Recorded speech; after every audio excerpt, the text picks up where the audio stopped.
much.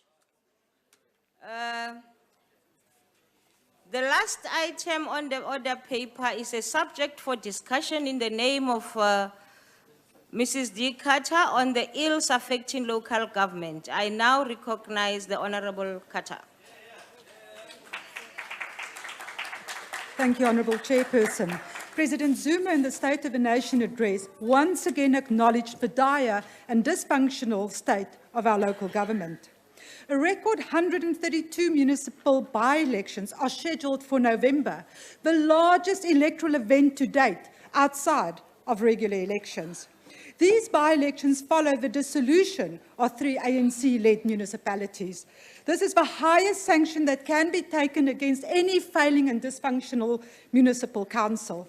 Subsequent to SONA, the President announced yet another intervention, back to basics, to right the failing ship. Our municipalities have been subjected to the local government turnaround strategy and then Operation Clean Audit, both without much, if any, success. Chair, is the Back to Basic program a new bag of old remedies?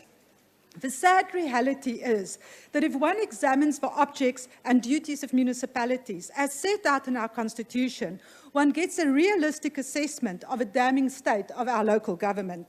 The sad reality is that we are not providing a democratic and accountable government for our local communities. In the Oudtshoorn municipality, our minority ANC-led coalition has refused to relinquish control of the municipality for over a year, despite court orders to this effect. Service delivery protests are new endemic right across the country at local level. According to our police service, there were 1,882 violent protests between April 2012 and March 2013. In January this year, our police shot dead 4 protesters during the Madibeng water and corruption protest. A former administrator of the municipality said that the municipality had been run by an over-entrenched cartel that turned it into its own cash cow. We are not ensuring the provision of municipal services in a sustainable manner. Whilst we grapple with rolling Eskom blackouts, the problem of sustainable service delivery is more acute at municipal level.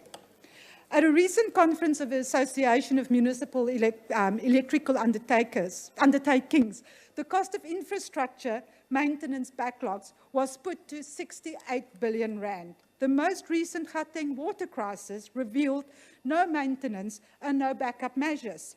37% of our piped water is lost in our reticulation system. We are not providing safe and healthy environments.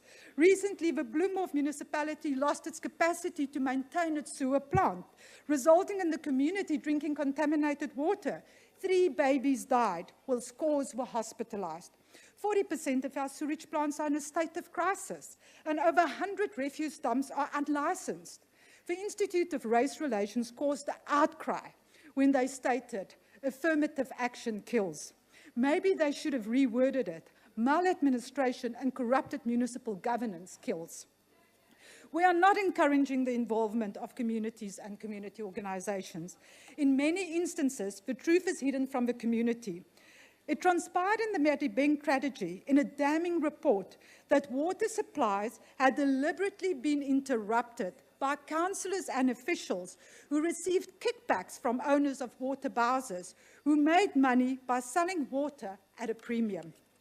This was suppressed and hidden for at least a year.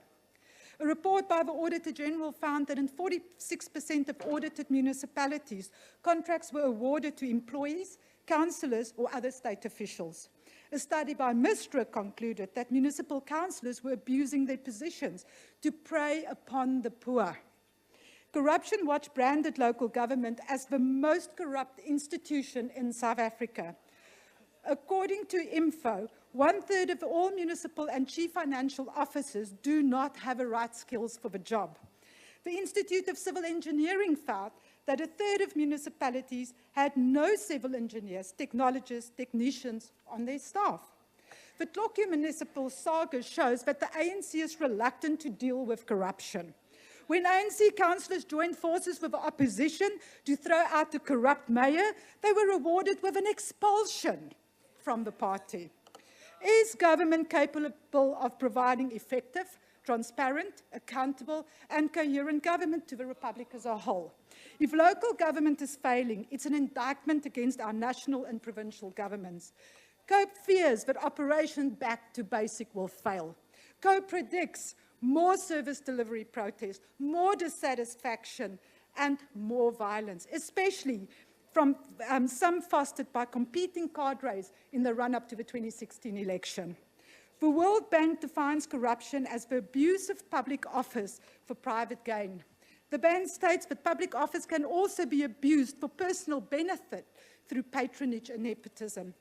The ANC stated policy of cadre deployment is inherently a corrupt practice. It is heinous practice when incompetent cadres are appointed. For municipal maladministration and corruption to flourish, a symbiotic relationship is required between the constituent components of a municipality, its council on the one side and its administration. Cadre deployment facilitates such a relationship. Unless our electoral laws are amended to ensure that councillors are accountable to their communities in the first instance and not to their parties, and unless cadre deployment is seized as a practice, Operation Back to Basics is doomed to fail. I thank you. Thank you, Honourable Member.